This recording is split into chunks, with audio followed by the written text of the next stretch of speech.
What is up, guys? I hope everything is going good with everybody.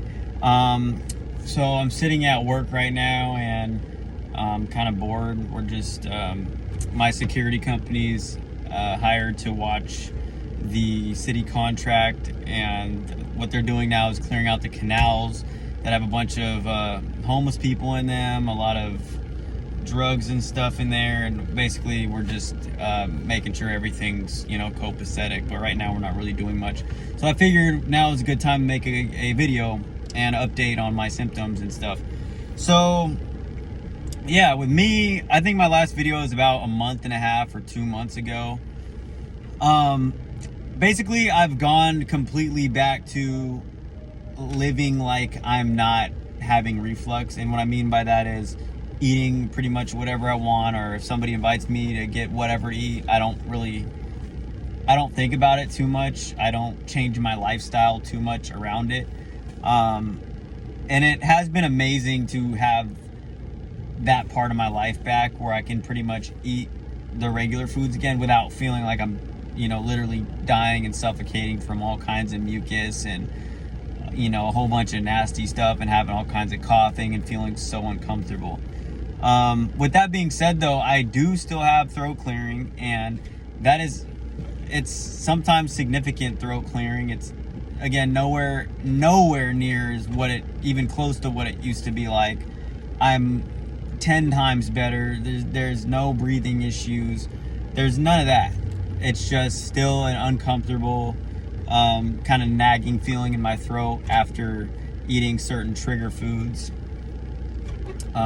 at times. And for example, yesterday I went and had what did I have? I had dumplings. I ate a lot of shrimp and pork dumplings, and for whatever reason that set me off a little bit. But again, I didn't really feel super uncomfortable to the point where I had to stop what I was doing and focus and meditate, or nowhere near that. In fact, I actually got my hair cut right after my meal, and I even I think I had cleared my throat a couple times during the haircut. I think I coughed a few times. It's not really a huge deal now, but with that being said, I'm not trying to downplay it, because my tolerance for suffering with my symptoms has gone greatly up. So I'm sure for most people, and even for me, it's still uncomfortable to have. I just might be downplaying it a little bit because of how bad I got when I was going to the ER and when I first started making these videos. So my plan with this, and I've been doing some research over the last few weeks too, because I did take a trip to Monterey, and I let loose in Monterey, man. I ate a bunch of food. I'm talking like big breakfast, big lunch, big dinner, and then like, a big snack in between. Like I must have consumed probably like 3,000 calories, maybe a bit more each day, and I've been gaining weight. But yeah, Monterey was a good trip. On the way there, I had a Dutch Bros coffee and Burger King in the exact same day. On the way home, I had coffee, and that's usually a big trigger for me, especially when it's really sugary like I like it. But again, not terrible. So right now, my goal is literally to, for once and for all, do what I can to be done with this. I'm trying to not have any symptoms anymore, not just less symptoms. That was something I was praying for initially, was to have less symptoms. But now that I'm here, now that I'm not going to the ER, now that I can work again, now that I have gotten most of my life back, now my goal is to eliminate these symptoms. So I'll be doing that. And right now I've been doing a bunch of research on FODMAPs and how FODMAPs can cause GERD/LPR. And I told a buddy of mine who actually reached out to me after starting my videos. He actually got the surgery, the same exact surgery that I had. He expressed to me he's still having throat clearing as well. And from doing research, I can tell some people still have the throat clearing. But, it really does mean a lot to me that he did reach out to me and that I was able to help, and I'm able to help a few other people who have reached out to me. But also, like, this just motivates me more to like really keep making these videos and fully find a cure, because what might cure me might not cure everybody. But you know, if I can motivate people who have the same thing as me or even something similar to just keep pushing, that's it. So this is a huge lesson for me, even though I'm not completely 100% better. I should be pretty much all healed from my surgery. I'm about 4 months and some change out, like 4 months and 5 days post-op. So yeah, I'm gonna keep going. So as I was saying, one thing I researched was the FODMAPs, and I looked at the FODMAP foods, and I started thinking about when I got these symptoms a whole bunch of years ago and how it originated in my stomach. I kind of started to put two and two together, and I'm like, the same foods that were high in FODMAPs actually made me have symptoms. And this is before my throat clearing even started. So I went to the doctor prescribed me with, they diagnosed me with GERD, but that was it. They didn't say the cause of GERD. They didn't say anything. They said, clean up your diet, watch like the acidic foods. They didn't say nothing about FODMAPs or anything like that. Nothing about gluten. They said, clean that up, and that's it. So, or clean that up, and then they gave me sorry, I skipped a step. And then they gave me the proton pump inhibitor. And then I was fairly okay for about 2 years, and that's when the throat clearing started, and since then it's just been awful. But if I'm still taking in those foods, this is the way I think of it, right?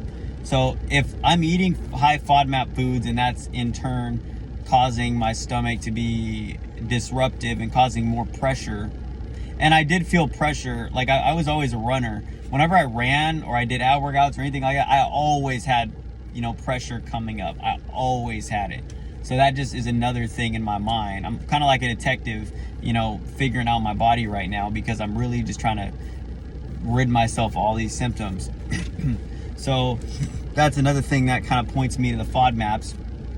And then on top of that, how the problems got progressively worse and worse, and like a bunch of my diet was very high in FODMAP, and still is high in FODMAPs.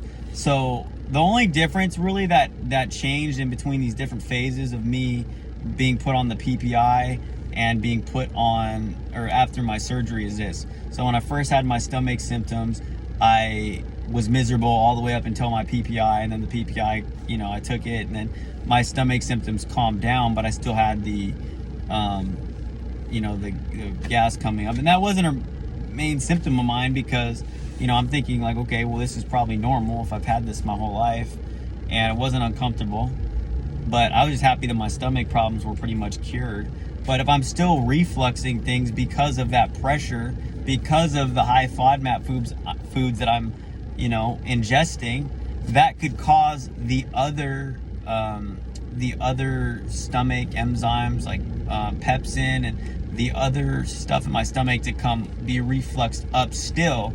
And although I'm not feeling that horrible burn that's typical with a GERD because of the PPI I'm on, I could still have been putting a whole bunch of pressure on my LES, which is the valve that lets your food into the stomach, and it's supposed to keep the food down there. That could be why I started developing this throat clearing over the years, because although I got put on the PPI, now I'm, at the time I was on the PPI, but if I'm still ingesting this food that's causing the pressure and causing the stuff in my stomach, whether it's in the gas form or the liquid form or whatever form, to come back up, whatever it may be, I'm doing damage to my larynx, pharynx, my throat, my esophagus, all that stuff. That could very well be it. So my theory is, when I got the surgery, I am significantly better, but if I'm still consuming, and I am still consuming high FODMAP foods, essentially what is happening is I am getting more gassy now, and I have been farting, not to be gross, but I have been farting a lot more. Trust me, my fiance gives me shit for it all the time. But yeah, so I'm gonna be trying to go on low FODMAPs, and I'm really gonna see if that makes a difference with my throat clearing, because it could still be that the air wants to move up, but because I have my surgery and because it has a choke point now, it's not allowing almost any air through anymore, because I have something artificially created to prevent that. But since I got the partial fundoplication, or however the hell you pronounce it, instead of the full one, could still be letting a little through, which is why my throat clearing is significantly, but not quite all the way better. That's my theory. I could be totally wrong, but I do know, I look at a list of the things that cause SIBO, or the high FODMAP foods, and they're significant with what my worst trigger foods were before and after my surgery. So I'll be giving that a try. And also, I just, more of anything, I just want to remind everybody, this is a battle. I never claimed I had the answer to everything. I never claimed it was easy, and I never claimed it wasn't a struggle. Like, this shit, not so much anymore, but this whole journey has fucking sucked. It is by far the toughest thing I've ever been through. I talked to a buddy of mine who reached out to me. He's now my friend because of my videos and talking to other people. This shit fucking sucks, and the lack of medical knowledge fucking sucks. And the reality of the situation is, I'm still figuring things out. And I was very hopeful my surgery would be the end-all be-all to all the symptoms I was having, but I went into it like it wasn't. I went into it prepared for whatever it might be, and that's why I'm not really that depressed right now, that I'm still having some symptoms, because I'm feeling significantly better. But now it's on to the next portion. Now it's time to keep banging away at it and keep making adjustments to my life so I can fully fix this thing, or get as close to it as possible. And in the meantime, I'm just happy to be alive. I'm happy to, be working again. It feels great to be in uniform. I'm not a police officer anymore, but it's a huge ego boost for me to be back here, be helping people, feel the sun on my skin again. I was pale. You guys seen what I look like in my other videos. Like, this is my real color right here. Like, I don't usually look like a vampire, I have my glasses tan though, see. But yeah, it feels really, really, really, really good. An update on my personal life. I am applying to different sheriffs and police departments. And yeah, I'm really, really excited to go back to it. I really am. Really happy to be here, like I said. And yeah, all in all, I'm just continuing on. And weight-wise, I'm actually almost 140 pounds. I got sick like last week, and I'm still having some lingering symptoms, which, as a side note, could also be why this week has been, kind of more rough for me with the throat clearing wise. But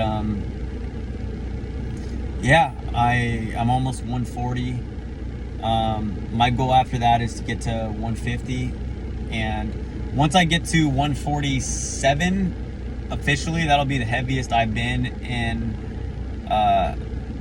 my life since I started with this stomach and GERD and all these other issues. And the last time I was heavier than that was when I was a young man. I was only like 21 years old or 22 years old. So that'll be a huge accomplishment for me, getting to 140 and then 150. Like, both those will be huge for me. So I'm gonna try out this low FODMAP diet. I'm gonna really give it a good shot, and I'm gonna be really disciplined about it, because, to be honest with you, over the course of this whole thing, it's been really, really hard and discouraging for me to stick with diets, because what would happen is I would try to stick with a diet, and then I would get some symptoms, and then I'd immediately just be like, oh, fuck it, I'm having symptoms, like, I'm just gonna eat what I want. Or, I'm having symptoms and I don't know what it was, because I had so much little allergies and some significant allergies.